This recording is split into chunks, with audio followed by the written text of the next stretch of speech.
It was the dawn of the third age of podcasting, 30 years after the series had launched. The Babylon podcast was a dream given form. Its goal, to discuss the place where humans and aliens could work out their differences peacefully. It's a port of call, home away from home for established fans, newbies, Jon, Blaine, and guests. Humans and aliens wrapped in 2,500,000 tons of spinning metal, all alone in the night.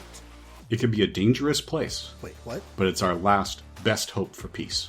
This is the story of the last of the Babylon stations. The year is 2024. The name of the podcast is Babylon 5, 30 years later. Hello and welcome back to another episode of Babylon 5, 30 years later. The podcast that is looking at every episode of the hit classic sci-fi drama Babylon 5, 30 years after each episode was originally released. My name is John Wilson, and this is my first time through Babylon 5. I'm a wayfarer in my new journey, and with me, guiding me through all of the twists and turns and ups and downs, is my good friend Blaine Dowler. Hello, Blaine. Hello, John. How are you doing? I am good. Y'all, Blaine is being very patient and generous with me because when we started this podcast endeavor, I really wanted to take a look at all the tie-in fiction that came along with the show, even though I figured he was probably less familiar with it. And this is our first episode to do that. We are going to be venturing away from the TV episodes and into the realm of comic books. Yay! Yes, which is interesting because I haven't read these before either, not the comics. We also ideally would like to cover all of the novels, and we will at least cover most. We just have to actually get our hands on these novels that have been out of print for almost 30 years before we can cover them all. Yes, so the goal is to cover all of the tie-in media as we go along. These elements will kind of bend the rules a bit on the whole 30 years later thing, because as you probably know, comics come out on a monthly schedule, and rather than covering one issue at a random spot along the way, we decided to group them, and I used the trade collections as my guide for how we would group them for the show. So we're going to cover issues 1 through 4 today, and in a later episode we'll cover 5 through 8, and in the third episode we'll cover 9, 10, and 11. And then much down the road, we'll cover the In Valen's Name 3-issue miniseries at its own appropriate time. So yeah. I had a few things to say about the comics before we dive in to start summarizing. But did you have anything you wanted to bring to the front first? No, I think we are good to get going on the conversation. Okay. So one of the things about tie-in media in general, and long-term Star Trek, Star Wars, and Doctor Who fans are probably very familiar with this debate, is just how relevant to the main storyline are these stories.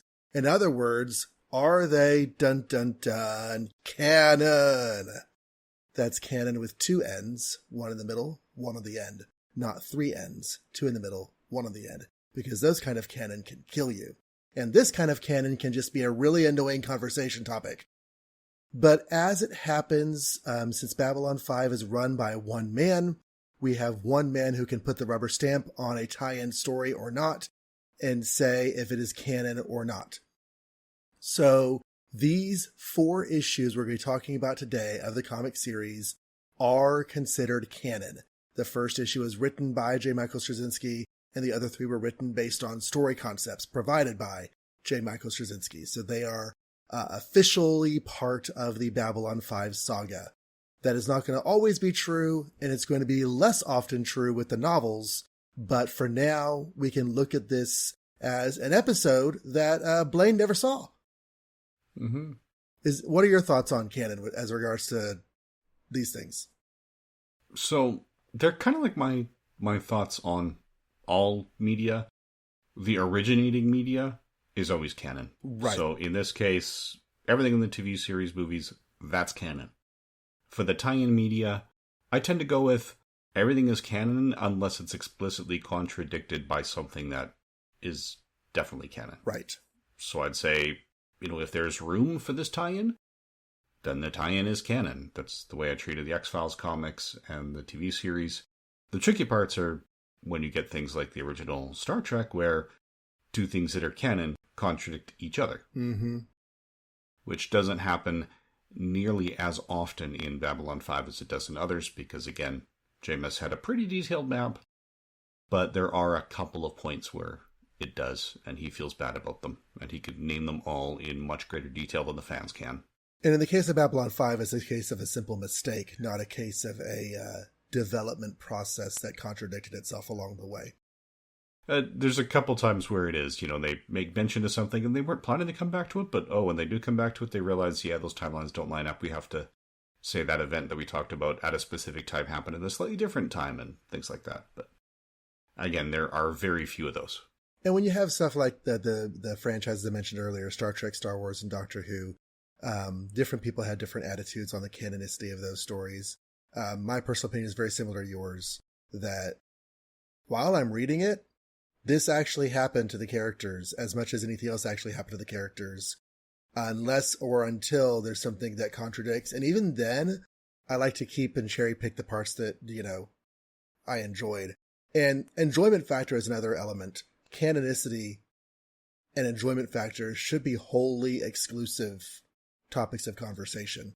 Whether a Star Trek, Star Wars, Doctor Who, or Babylon 5 story is canon or not, in my opinion, should not affect the enjoyment factor. Did you enjoy the story? Did you not enjoy the story? That's different than, does the story agree with the timeline or not? Oh, yeah. When I do get cases of contradictions, as far as I'm concerned, the one I like better is the one that's canon. Yes.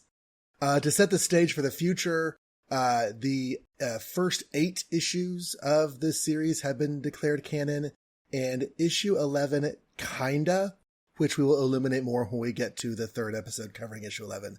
It appears that only 9 and 10 are considered non-canon, but we'll look at those anyway when we get to them. So, the release of these comics, as I said earlier, was monthly, and they came out over the course of Season 2's first half that we have been talking about over the last several 13 episodes. So just to kind of tell you where they were. The first issue was released on December 6th, which is after 5 episodes of the show. And then episodes 6 and 7 came out and the show went on a break. Issue 2 came out January 10th of 95. During that break, the show came back. Episodes 8 and 9 aired, and we got issue 3 on February 7th of 95. And then this second segment of season 2 aired episodes 10 through 13 before issue 4 came out on March 7th. So with issue 4's release, we're pretty much at the 30 years later mark, more or less. But the other 3 came out, of course, over the last several months. Yes, which is also one of the reasons why when we were setting up the schedule, this story arc was chosen to help fill in this particular gap in the broadcasting. Right. Because this is when we'd have this story arc close, so to speak. And in my personal opinion, whenever I'm covering stories, where they close is often so much more important than where they open. So that's often where I like to slot things in whenever there's a staggered release schedule like this. Okay, so all of that being said, we have some comics to talk about now. Blaine and I did not discuss this earlier. Do you want to talk about the creative teams here at the front and then dig into the actual stories? We usually talk about guest stars and everything at the back end, so maybe we could do that as well. We could do the creatives at the back end. Yeah, you've already hit the writers, which are the main ones. Obviously, the pencilers and inkers have a big impact on the comics themselves, but not a huge impact on the plot summaries, so we can talk about those as we go. Right. So, the writer of the first issue was, of course, J. Michael Straczynski. Issues 2 through 4 were written by Mark Moretti.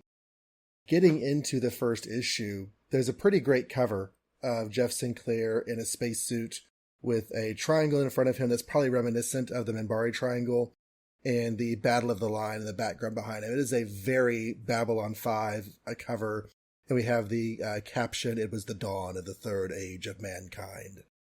And that is a Klaus Janson cover, by the way. Klaus Janson cover. Good stuff. I thought this was extremely eye-catching. I thought it was a great way to start the series. What did you think of the cover?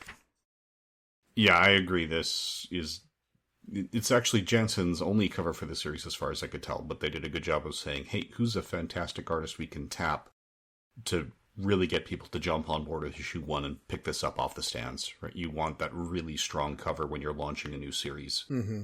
So that people try issue 1 and then come back looking for issues 2 and beyond. And I think this does that job well. Getting into the issue, we open with a kind of angstfully narrated reminiscence of the Battle of the Line, the final conflict in the Earth-Minbari War. And Jeff Sinclair is, of course, there. And he talks about how it was hell and he was there. And now we see that he has left Babylon 5. We're picking up his story right after the season 1 finale. It's just been a few days since he left Babylon 5 behind. He is now at Earth Dome in Geneva on January 6, 2259. And he is gone to see the Grey Council, the Minbari Grey Council. But first he is met by a senator who tells him that he's going to be, busy. And Sinclair's a bit upset because he wants to get back to the station. Garibaldi's been wounded. There was a report on the president's assassination, but the senator is saying, don't call it an assassination. We know there was an accident, but we don't want you starting any rumors. And the senator leaves before Sinclair is able to get any answers from him. Sinclair is eventually called before the president of Earth, the new president, Clark, who was recently vice president. And they talk about how Sinclair is going to be working with the Minbari. And in fact, there is a Grey Council member, Rothen, there to talk to Sinclair. And Rothen says, we've met before after the Battle of the Line. And he says, you're going to remember everything now. And he holds out a triangle, and Sinclair is able to remember being his ship was pulled in by a tractor beam in the middle of the battle. They brought him on board. They interrogated him. They tortured him. They beat him. They did lots of really bad things to him. And then they examined him, and the religious caste, especially including later Ambassador Amsatai Delenn, realized that Jeffrey Sinclair has a Minbari soul.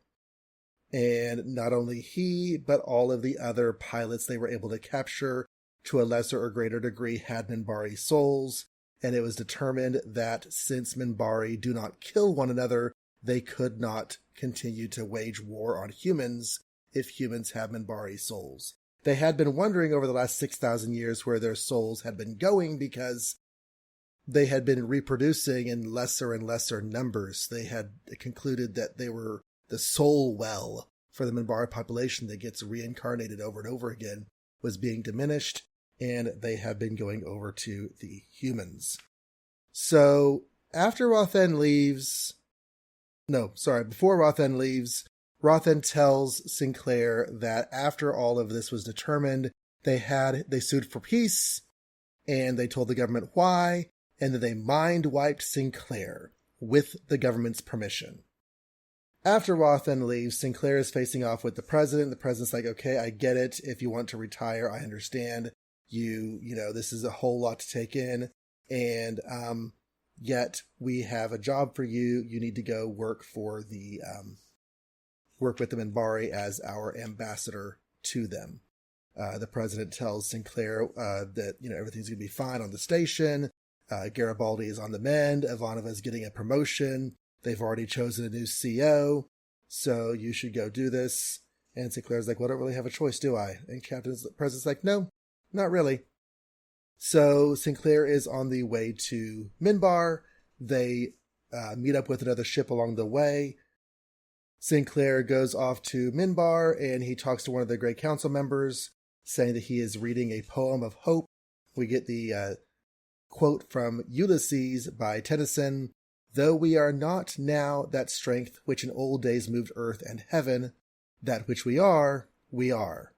One equal temper of heroic hearts, made weak by time and fate, but strong in will to strive, to seek, to find, and not to yield. He's hoping that this will give understanding to the Minbari. Meanwhile, as he and one of the Great Council walk away, another Minbar member is behind them saying it's all lies. So that's the first issue. Do we want to talk about the first issue? We talked about doing all the recaps first, but now I'm wondering if we should split them up. What do you think? We could take a bit of a break here because it kind of stands separate from the rest of the arc, right? The first issue is largely setting up the status quo. So if you pick up this comic and haven't seen the series, you've got an understanding of what's going on, and those following the series will pick this up and go, oh, this is about Sinclair. Which was a very happy surprise. Yeah, he was off the show at this point. But then issues 2, 3, and 4 are really a pretty tight 3-issue story arc. Mm-hmm. They do pick up. They are narratively connected to this. They pick up directly after this issue. But they do their own thing, take it in a new direction, and it's all written by a separate person. Yeah, it's like the episodes of the show where there's definitely a coherent whole, and largely you can tell just by paying attention to details what order they should go in. Now, you had mentioned the idea that this issue spoils the season premiere. What were your thoughts on that? Well, really, this is another place to learn why the Battle of the Line ended, or the war with the Minbari ended, and why the Minbari surrendered, why Sinclair was pulled off the station, what his new role is. It's adding details to that Season 2 premiere. So while it's the same information and they could be read or consumed in either order, right? You could read this before seeing Season 2 if you're behind on the TV series or whatnot. But I would recommend watching the Season 2 premiere before reading this, just because the emotional impact of the shock of Sinclair's departure, I think, has more weight when you're experiencing it along with Ivanova in her stress at the start of that Season 2 episode. Right.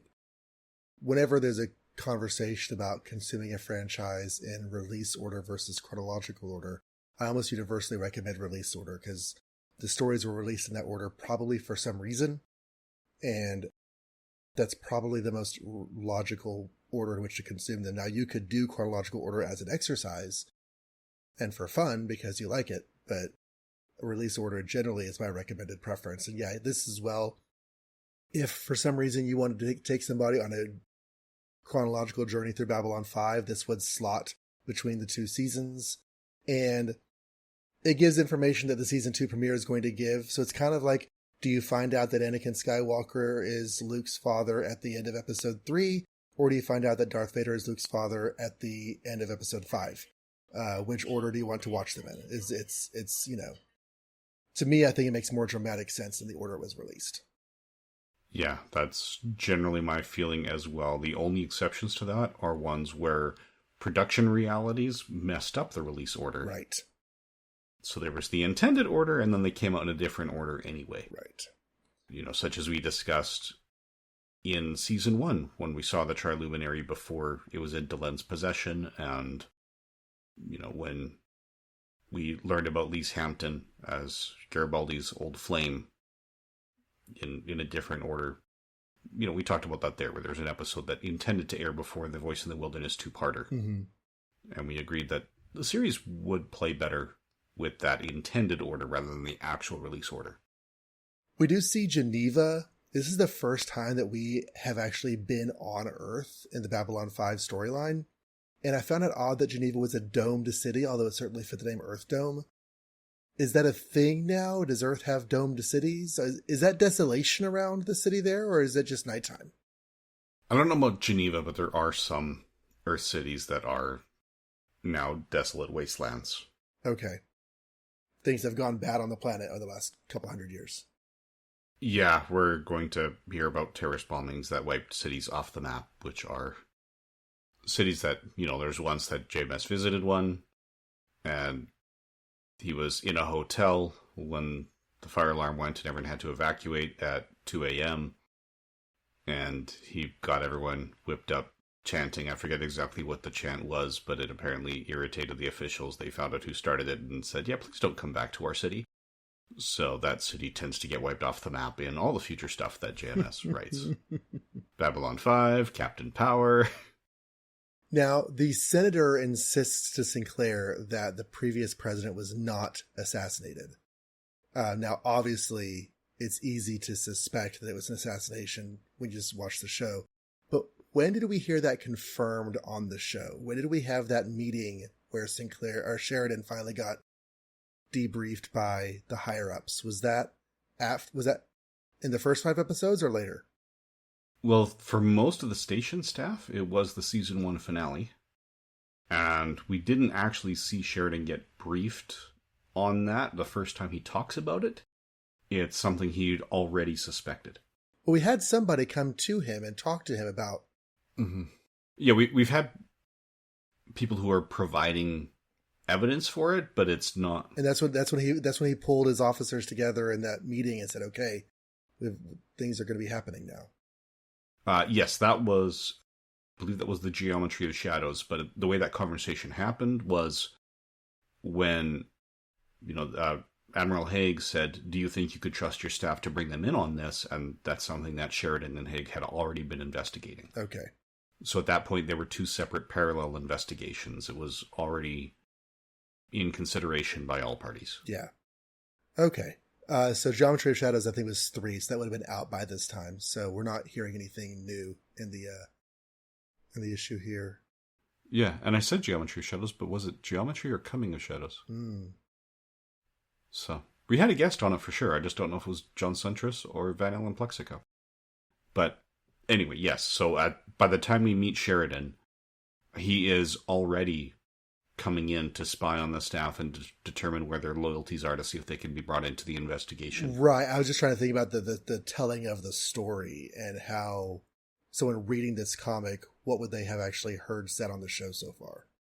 Because we didn't find out Sheridan was investigating the other people on the station until that conversation. Yeah. Yeah, I don't remember about that investigation, but at this point, anyone reading the comic, if they've been following the TV series as it airs, would already be aware that it's likely an assassination, because we got that, as we said, in Chrysalis at the end of season 1. Okay. That's why Garibaldi was shot.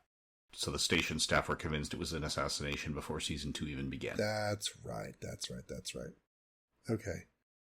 We got the first real scenes with the new president. We haven't really seen him much yet, except for in some broadcasts very briefly on the show. He comes off surprisingly sympathetic in all of this. Yeah, which you would think is the way he would be presenting himself, right? Mm-hmm.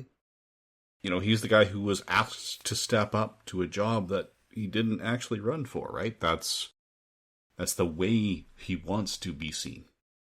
And who knows, maybe he's innocent. We haven't seen the conclusion of this investigation, although the evidence against him is pretty strong, plus, TV, so which is the most dramatic result. Especially given that while it hasn't happened, this issue came out between episodes 5 and 6, and the most damning evidence against Clark is something that we learned in episode 13. Right. So that would have been on the table by the time this story arc finishes. But it wasn't known at this point. And really, they're investigating stuff in episode 13 that we knew about back at the finale. Mm-hmm. The Minbari in this issue, Rothan, he was a blue link on the Babylon 5 fandom page. So I clicked him, and turns out he will be a TV character. So JMS is, of course, bringing in characters that he's going to reuse more later. So that was kind of cool to find out. Mm-hmm. Did we know that Sinclair's soul specifically was Minbari, or just that humans' souls were Minbari? We knew that it was Sinclair. In that revelation in the season 1 premiere, the Triluminary device was used on Sinclair and Sinclair alone at that time in the flashback when they found the Minbari soul. He was the first human that they scanned, and at the time of that flashback, he was the only human that they scanned. Okay. So the fact that they knew humans had Minbari souls means it had to be Sinclair. Gotcha. One thing I'm still wondering about is the why of it all. Why are human beings being born with Minbari souls? Is it all humans? Is it just some humans? I feel like there's more to this mystery to be unraveled later. You are correct that there's more to this mystery that will be unraveled later. President Clark says or rather the Minbari Rothan says, we mind wiped you with your government's permission. And the president's like, yeah, anything to make them stop killing us. So that's a bit of a gut punch for Sinclair. All of this hole in your mind stuff has all been happening with the president's sign-off, the previous president's sign-off even. Yeah, and it might not have even been Santiago. It's been 10 years. So it might have been Santiago's predecessor. But the fact that Clark learned about it when he took office probably means Santiago knew about it when he took office. Mm-hmm. Whether he knew about it already or whether it was told to him, we don't know and probably never will. At least it doesn't come up again in the TV series. So if it comes up in the Thai media, that'll be news to me. And Santiago, we saw an election early in season 1. Santiago was incumbent at that point, right? He wasn't newly elected. Yeah, I think he was up for re-election. And there was a contestant. Yeah, but again, with 10 years between the two events. Yeah. Right. This could easily be his second term, and we had another president or 2 presidents in the 6 years prior, assuming they're still 4-year terms. Sinclair does mention Catherine in his monologue, which was nice to see. And, yeah, the president says you have no choice, but he does offer Sinclair a resignation with full honors. So I guess Sinclair's 2 options are become an ambassador or quit. And he chose to ambassador. Yeah, he's basically saying, if you're staying with Earth Force, this is the only position available to you. So issue 2 has a Michael Netzer cover. He does the interior art for issues 2 and 4. We have Sinclair caught in the crossfire. The Grey Council is surrounding him, all leveling blasters at him, which seems like a very non-Minbari Grey Council thing to do. With Delenn and the Babylon 5 station in the background, and the very sparkly, shiny Minbari city also in the background. We open on Babylon 5, Docking Bay 94 at 04:22 hours. And Jacob Colby is doing some cargo loading on a ship. He thinks he hears somebody, he's talking to himself, and then he goes about his business. And then a Minbari shuttle, or flyer rather, the Jalan, leaves the station at 07:14 hours. And that rather innocuous scene happened 3 days ago. 3 days later, the title of the story is Treason. Okay, so Kefir, remember him? He exists. He leads a Zeta squad out to follow up on a distress call from Grid Epsilon. Lieutenant Commander Ivanova has been awakened from her sleep on her first night off, and she comes up to the station to see a distress call. It's on repeat. It's some random person asking for help, and then something happens. He appears to get shot, and the distress call goes blank. One guy thinks it's raiders. It's not. So she begins to monitor the situation. Zeta Wing is going to get there in 72 minutes. She wishes Garibaldi were back on duty, but of course he is recovering from his wound taken at the end of season 1. Although he is awake and out of bed. So we have moved forward an episode or 2 in the season because he's no longer in a coma. He is, however, watching cartoons. Duck Dodgers in the 24th and a half century with Talia Winters. We then cut to the Minbari flyer Jalan, which is going to make a pass with the cruiser Solaris. They're going to dock. Solaris is carrying Sinclair to Minbar. Jalan is carrying a member of the Great Council who has been able to go to Minbar at the last minute. As they board, Sinclair thinks that he recognizes something about the Satai, but whenever he tries to approach, the armed guards push him back because we can't have a conversation with that person yet. In Grid Epsilon, Zeta Wing finds the ship that was in the distress call, and oh my god, it's full of dead people. Everyone inside is dead except for one person, and they get that one person online. They are very poorly, however, and they jump back to the ship. Ivanova looks up the ship, which is called something unusual. It's called the Chiyota Ku, but the Chiyota Ku is coded Alpha 6 eyes only. Meanwhile, Jacob Colby is continuing to go around the station doing mysterious things, spying on people, talking about how terrible aliens are, and he takes his security outfit and puts it on and starts making his way through the station. They get the one survivor from the ship on into sick bay. Dr. Franklin says that he is his vital signs are low, but he is stable, and he can't tell what happened to him, although he does have 2 major PPG wounds, basically gunshot wounds, one clean through the shoulder and one messy on the neck. So he's not going to be talking anytime soon, and there's no way of telling how he incurred those wounds. Colby later shows up in the same medbay with a security uniform. He goes to kill the comatose survivor, but the comatose survivor decomatoses and wakes up, sees the gun in his face, and does something telepathically that zaps Colby and knocks him down just for a minute, stuns him, while the guy gets away. He starts stumbling out of medbay. He sees dead bodies outside his door, so the guard that was guarding him has been killed. Ivanova gets a call that the guards outside medbay have been killed and that the patient is out, so she decides that the patient should be approached with caution, considered armed and dangerous. Sinclair is on Minbar, and he comes across, you guessed it, Ambassador Delenn. She's the Satai that boarded his ship, and she has gone through her metamorphosis. Sinclair is seeing her for the first time as a half Minbari, half human. Back on the station, Talia Winters calls the CNC and says, hey, the guy you're looking for? Yeah, I've got him in my room. He came in, asked for help, and passed out again. So they talk about who he is.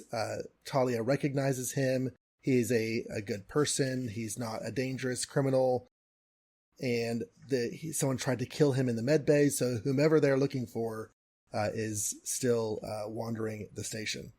Meanwhile, back on Minbar, Sinclair's belongings have arrived, and the military cast people like, hey, by the way, we were just going through your things and happened to notice a long-range weapon and a drawn map of the coronation route for our new chosen leader. So it looks like you're trying to assassinate him, and so you're under arrest for treason. To be continued. Yes, so from here we go to issue 3, In Harm's Way. We've got a slight change in artist for this issue only. That's Carlos Garzal, doing pencils and inks before Michael Netzer and Rob Lee return for issue 4. So I did my summaries as parallel tracks. The actual comics will cut back and forth between action on the station and action on Minbar. But a brief summary of issue 3. Sinclair and Delenn discuss how effectively Sinclair has been framed before learning that Alit Naroon is in charge of the prosecution in Sinclair's case. Sheridan tries to keep control of the investigation by talking to Senator Hidoshi, and their conversation is monitored by Jason Colby. Colby reports to his superior Webster before tracking Talia, the loose end who might reveal the truth. Sheridan gets Garibaldi to look into the cover story about the rogue Cypher, while Sheridan deals with the fallout from the ambassadors. Colby tries to take out Talia, inadvertently identifying himself to the telepath, while Garibaldi's arrival keeps her alive. Talia and Garibaldi go to MedLab, where she agrees to scan the only witness and learns the truth of the plot. He was an undercover Psy-Cop who was trying to prevent people from restarting the war by assassinating the Minbari leader. Just then, Colonel Raybach arrives to take over, and the reader recognizes him as the Webster that Colby reported to. And I realized my summary didn't mention Cypher when he was introduced, but as Sheridan was talking to Hidoshi, they learned that Cypher was being blamed for it, who was a major techno-terrorist. And that's why the ambassadors are upset that this Cypher might be on the station. Issue 4. Colby's communication tap reveals to him and the reader that the man identifying himself as Colonel Raybach is known to Colby as Webster.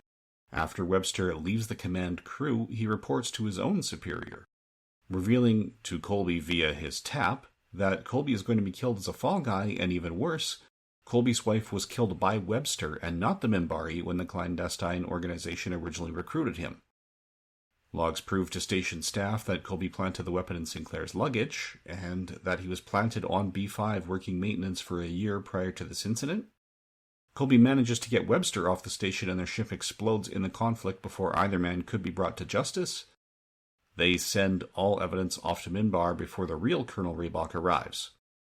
Sinclair's trial is a challenge, but Delenn slows things down with an impassioned plea.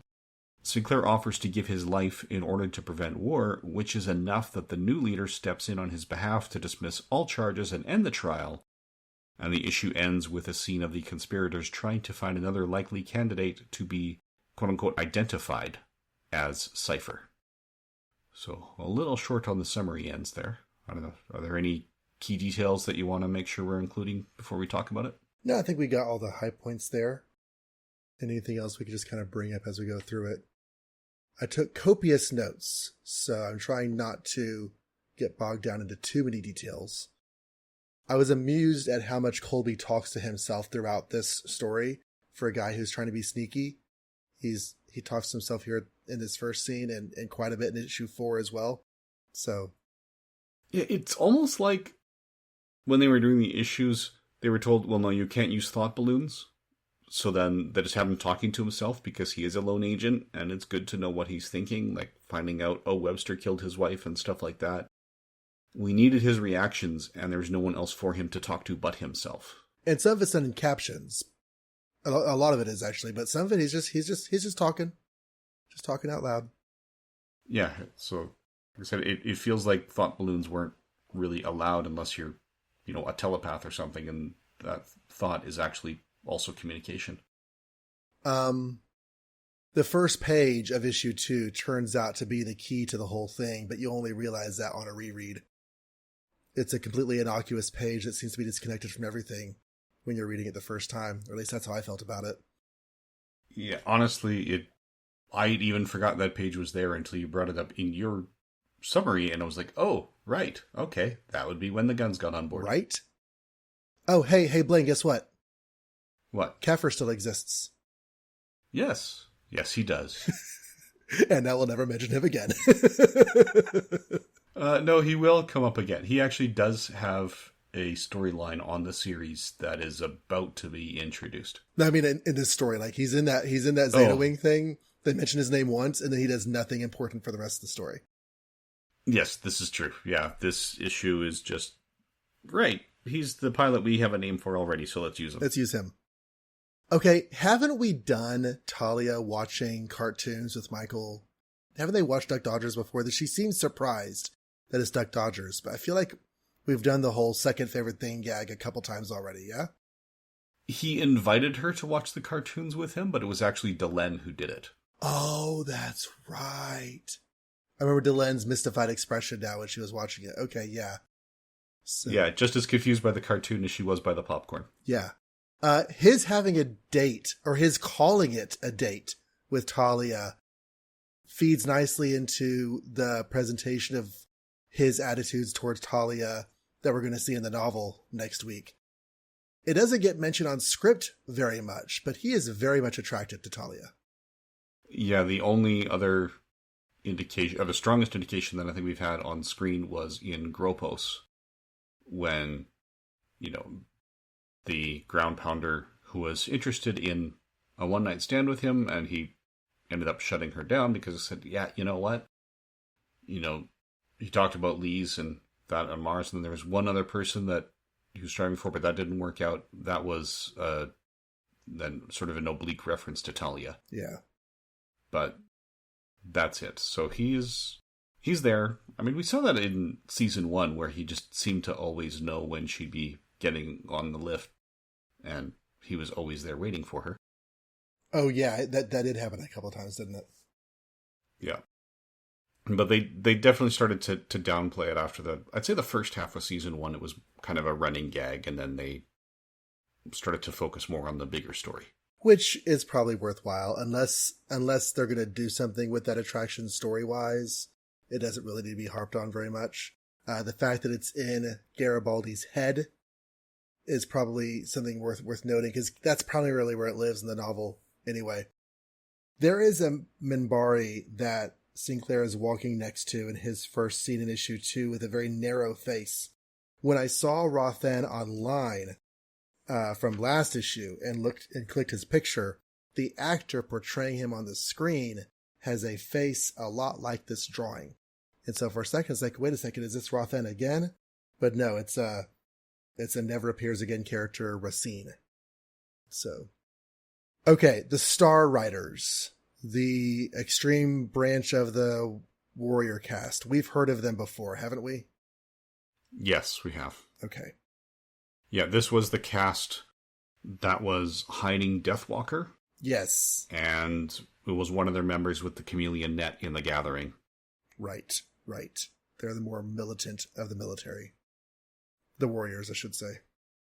Okay, so Garibaldi gets a call from Sinclair, which I thought was interesting because it immediately reminds me of the call that he gets, the recorded message that he gets from Sinclair, that if you're reading this as it comes out, you haven't seen yet.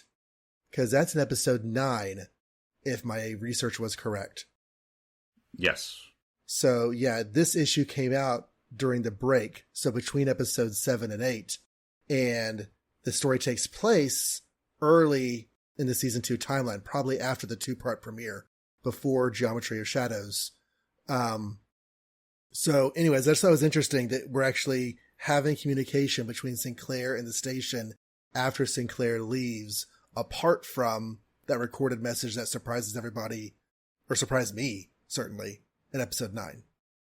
Yeah, and it was a surprise to Garibaldi that the communication was coming in that way. Mm. In episode 9 as well. Oh, that it was a recording and not a actual call? At least. So his reaction is that, oh yeah, he hasn't spoken to Jeff in a while.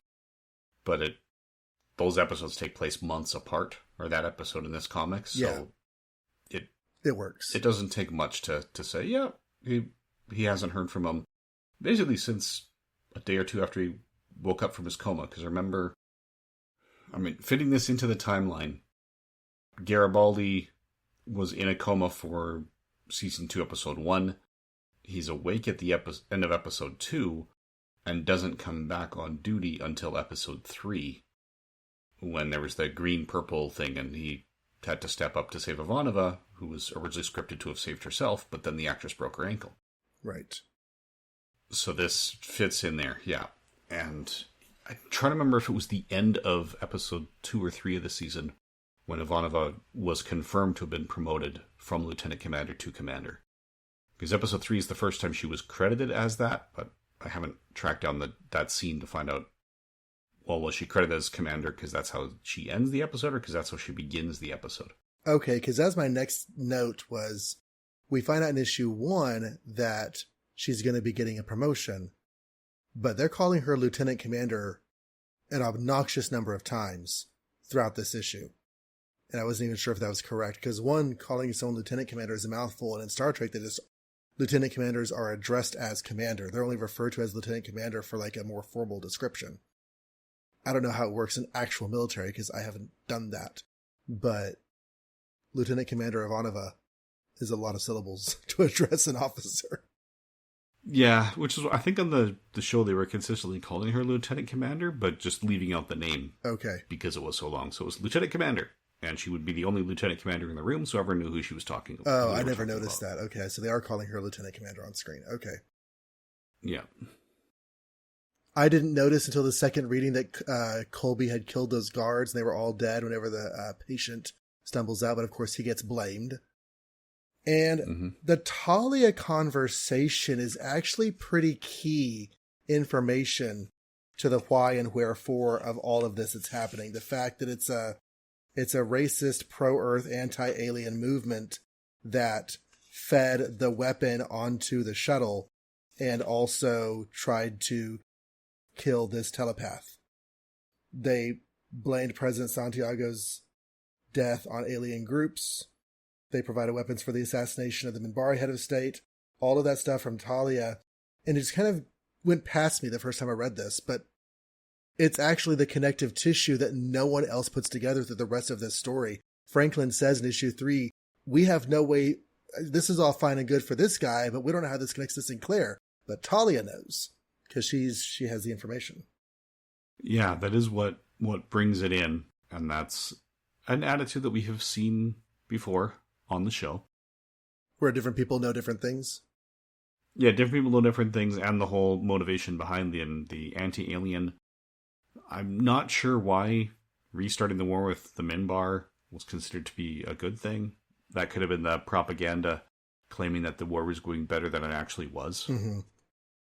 You know, because those who served know that the Minbari the humans were not a threat to the Minbari in any practical sense. In fact, Garibaldi says in issue 3 or 4 that Sheridan won Earth their only real victory against the Minbari throughout the war. So if we only had one victory over the course of the war, then we are not winning. We are not doing well. No, so this whole Earth strong, let's restart that war, that's a bad idea. That's a bad idea. It's amazing how some, branches of a population can just get so caught up in their prejudices and passions that they make really stupid and not thought out decisions. Yeah. So that happens. Yeah, it's we've seen it other times on Babylon 5, and it's an easy idea for the viewer to accept because we've seen the precedents in our real lives. Right. We've seen the scapegoating before. It's just if they were actually good at their jobs and understanding the way the war went, and some of them might be in denial about how badly the war was going because these people tend to think, well, we are born superior, so there's no way we could have been losing that badly. Yeah, I would say if I was one of the anti-aliens, I wouldn't try to get Earth involved in the wars. I would try to, agitate the Narn and the Centauri to get them fighting each other and agitate the other races against each other and get them involved while trying to keep Earth out of it. So say, we stay neutral and have everyone else try to kill each other. It's been emphasized in the series so far and also on TV that Minbar has accepted Sinclair as their ambassador, and they really wanted Sinclair to be the leader of the station and all this stuff.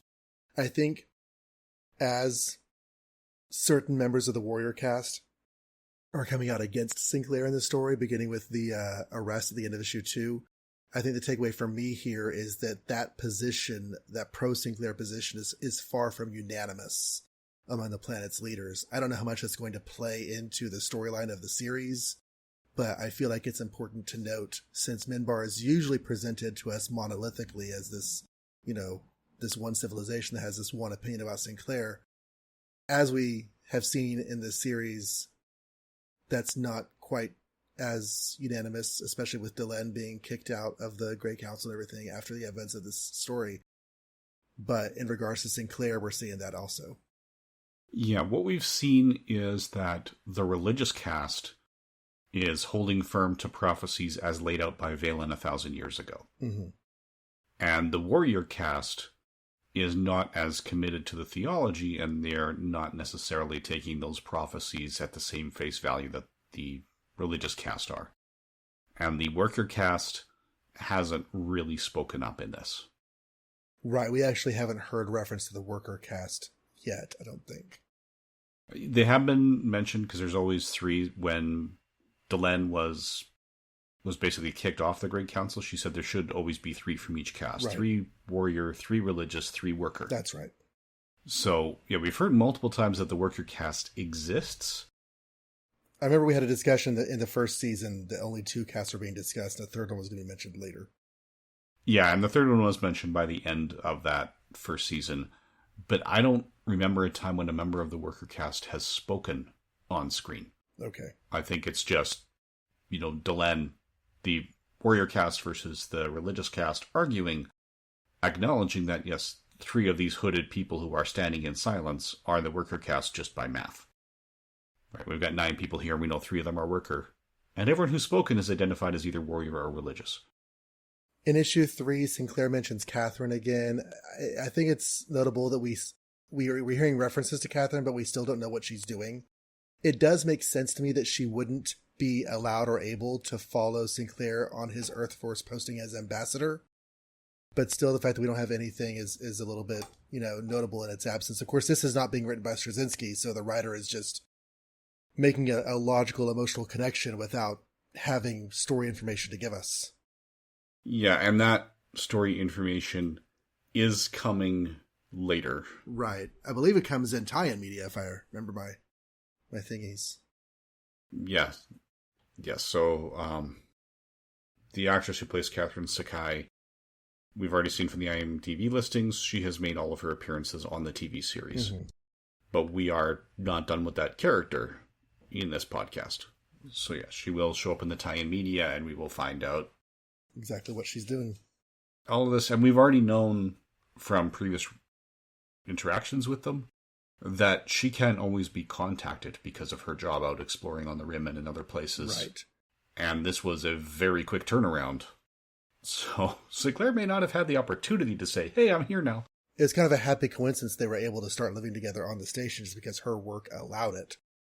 But there was no guarantee necessarily that was going to continue forever. We've seen Hidoshi before. He is very unsympathetic here. He seems to be agreeing with positions that we have as viewers found to be parts of the background storylines that we don't like. So I guess Hidoshi, I don't know if he shows up on the show again, but he is now falling into my brain as somebody not to be trusted.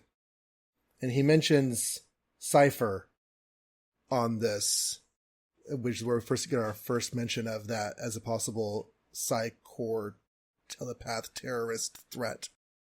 But yeah. Do you know if Hidoshi comes back, or is he just being used here? I don't remember off the top of my head, but give me a moment. Senator Hidoshi appears on screen 3 times in Babylon 5, all in Season 1. Okay, so he's just being used here because he's a familiar face, which is good. It's a good thing for Time Media to do. It is, and now I'm questioning, was the reason that the show dropped him because he was meant to be Sinclair's in with the Senate, but not Sheridan's because they didn't have that relationship, which would then bring up if it makes sense to use him here. But again, that's pure speculation. Right. And he is definitely not sympathetic with Sheridan here. They do not get along.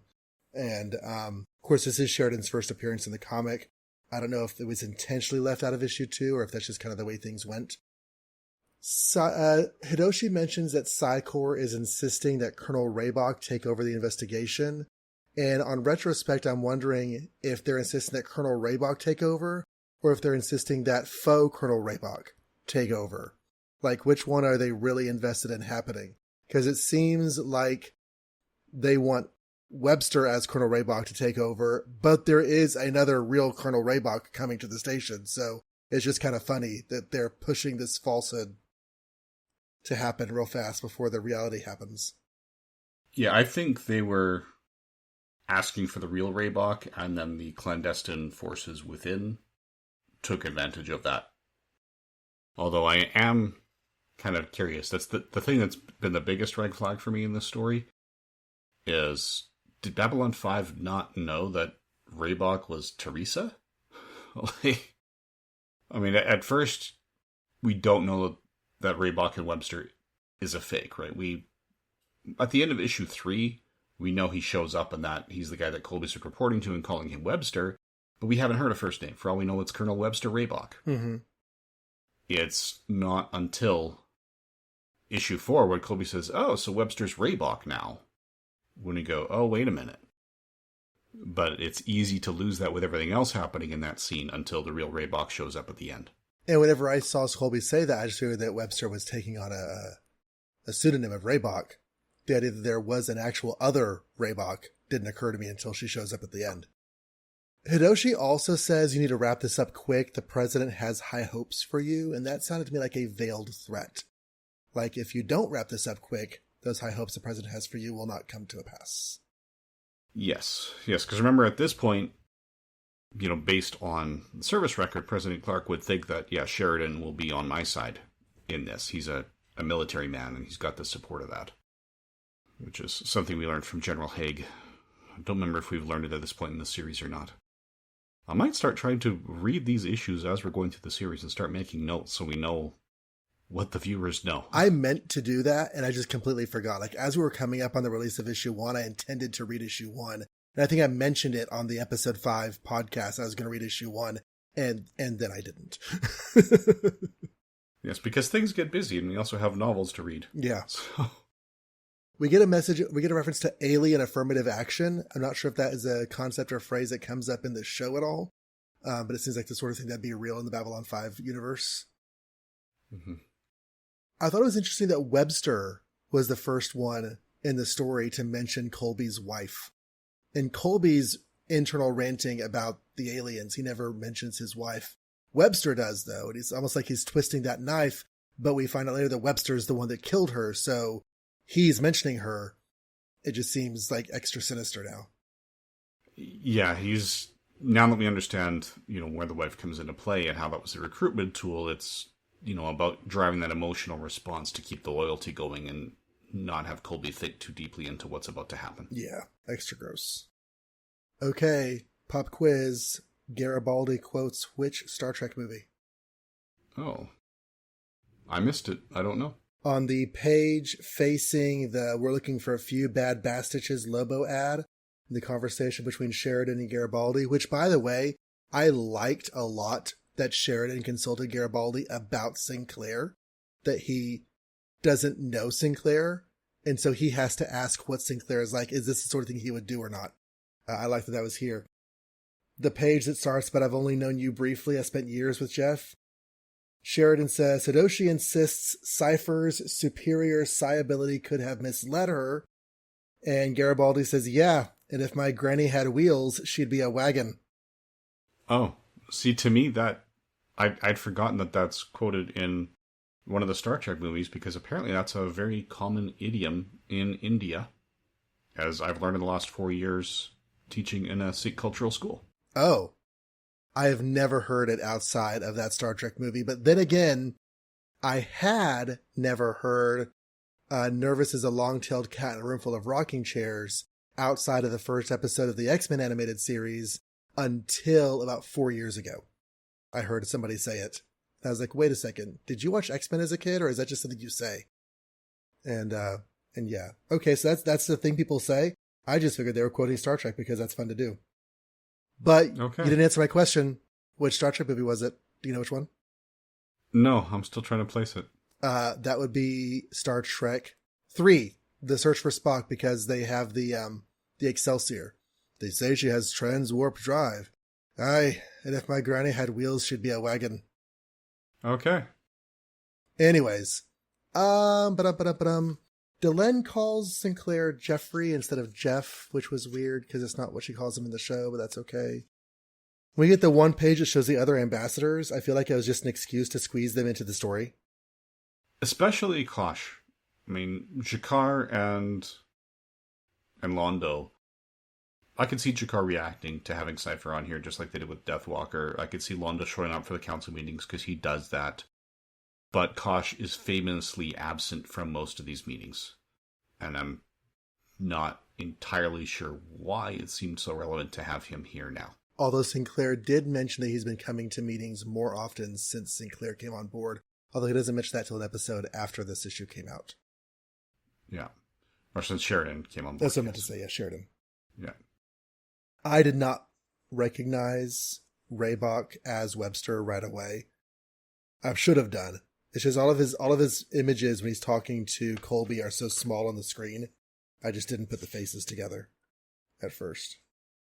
And some of it, there are some moments, like I think the best likeness for Michael O'Hare as Sinclair is in issue 3 with Carlos Garzon, and one of those first couple of pages, they've got a bang-on image, but there's others that are not there. I mean, there's one panel where half of Sheridan's head is forehead. Mm-hmm. And, he looks more like the leader than Sheridan at one point. And that's the classic 1960s leader from Hulk Comics. So I think that's part of it, is when, it's entirely possible that things were a little bit rushed here. Because I do know one of the issues that JMS had is that, as far as DC is concerned, tie-in media was for kids regardless of the target age of the source material. And JMS's contract with them gave him final editorial say. So Mark A. Moretti and the other writers would hand in a script. Laura Hitchcock did not create the policy, but she was required to adhere to the policy, so she'd rewrite the script to dumb it down, send it to JMS for approval a second time. So when Moretti sent it to Hitchcock, he also sent it to JMS. Or he sent it to JMS first. I'm not entirely sure on that one, but JMS would approve it once. Hitchcock would dumb it down because she was required to as part of her job. And then when she sent it to JMS for approval, he would send in the original script before it was rewritten. And this was happening with every single issue of the series, which is going to slow production. Mm. So I suspect that's why we had that artist change in the middle of the story arc. It might have been just to keep things on schedule, because this was happening with every single issue. Gotcha. Well, wrapping up with some thoughts on issue 4. Cypher is mentioned several times as a rogue psychop, which we're going to talk more about rogue telepaths next week. I did really like Delen's point in front of the tribunal, because the prosecutor keeps talking about how her bias as Sinclair's friend makes her testimony invalid. But she points out that her bias is just as valid or invalid as the prosecutor's own bias, because he stood against Sinclair in the war. And so that's also a problem. And not just in the war, but they've met previously in season 1. This was the Minbari who was in Sinclair's quarters that he had the fist fight with. That's right. Yes, she mentions that encounter too. Webster reports into his boss, and his boss is unhappy. Shadowy boss, we don't see their face. Webster gets told off by the boss, and then immediately on the next page, we find out that Colby was set up with Webster having been the one to kill his wife and blame it on aliens. So what has been this unified threat against the station personnel is revealed to be not quite as united as we had been led to believe. Mm-hmm. The first page of issue 2 comes back in the discoveries of what happened with Garibaldi seeing the footage. And as Colby and Webster are on the shuttle leaving, Webster attacks him, and we think we finally understand the whole Cypher thing, because Colby's like, "Oh, you're attacking me just like the other telepath attacked me. You're Cypher. You're the telepathic killer." And Webster and Colby's ship gets all blown up. But then, of course, on the final page, we find out that the real Cypher is just a name that gets applied to different people as candidates in a program, which I think is really cool in light of what Garibaldi was saying in issue 2 or 3 maybe, about how the whole Cypher thing is just like a story that's out there that doesn't really have any traction. Yeah, I really like that, because Garibaldi has had access to all sorts of information he shouldn't have access to in the course of the series. Some I don't remember if we've seen them on screen yet or if I've just read the scripts, because reading the scripts for the show, I'm into season 5 now. Mm-hmm. But yeah, this is a case where he's like, yeah, he thinks it's just a fictional cover story used as a shield for their deep cover operations, and that seems to be exactly what it is. Yep.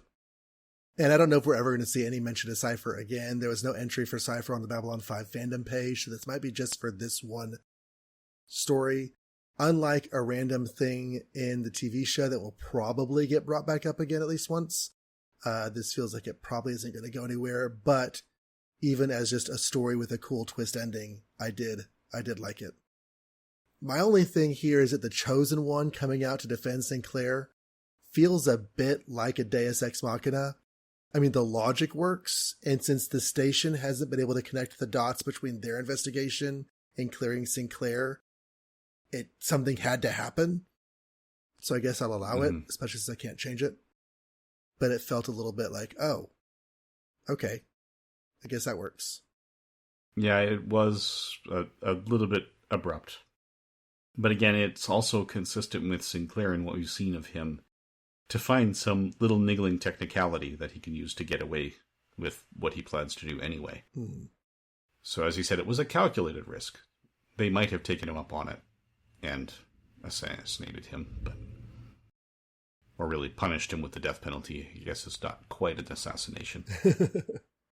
Just an execution, I think is the word. Yeah. But yeah, I rather enjoyed this little adventure.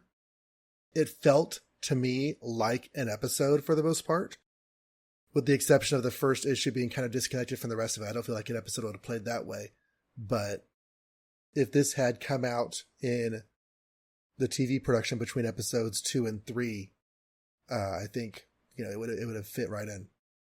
Mm-hmm. It's just trying to figure out exactly where to place it, because we know it's in that neighborhood. I couldn't figure out what it... I just think between Lieutenant Commander Ivanova's rank and Garibaldi's status getting put back on the job, it would almost have to be happening in parallel with the events that we saw in episodes 2 and 3. Mm-hmm. I think to make everything line up perfectly, but that's always a risk.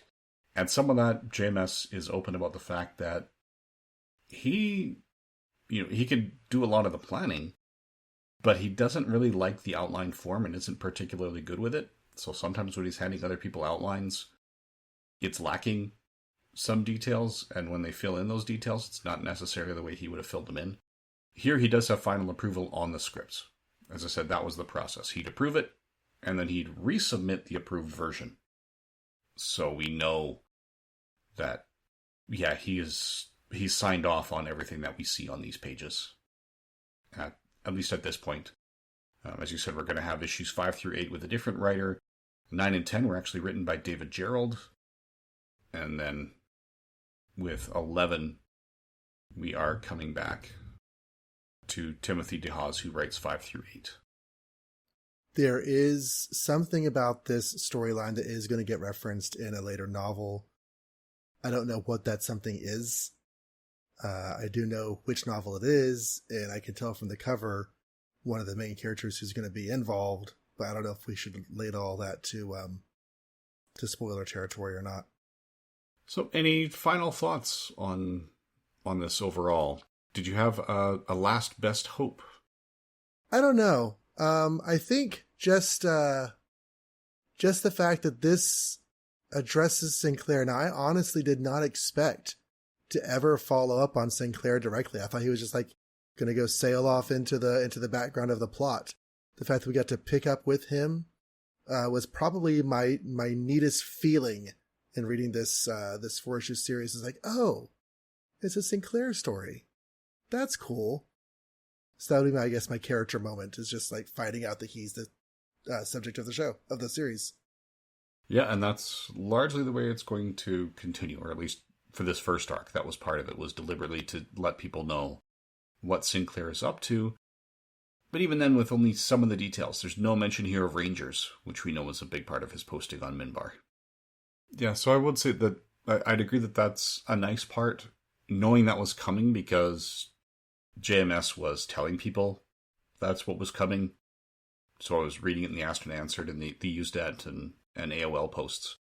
He was letting people know, yeah, if you want more of the Sinclair story, come to the comics. That's what we're doing at the start. So I don't know that the arcs are going to be connected to each other as much in the future, especially with writer shifts between arcs. But yeah, we will discover that together.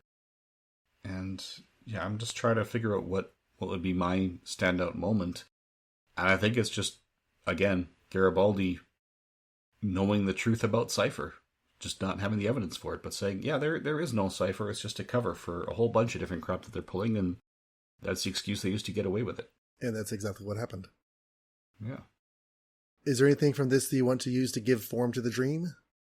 The fact that Sinclair has not been able to contact Catherine Sakai yet, or has not contacted her, whether we can assume it's because he hasn't been able with the time frame, that will be relevant to future tie-in media more than the TV series. Well, he just mentions her twice. We don't know that he hasn't contacted her. It's a logical conclusion because she's not with him. But he just seems like he misses her.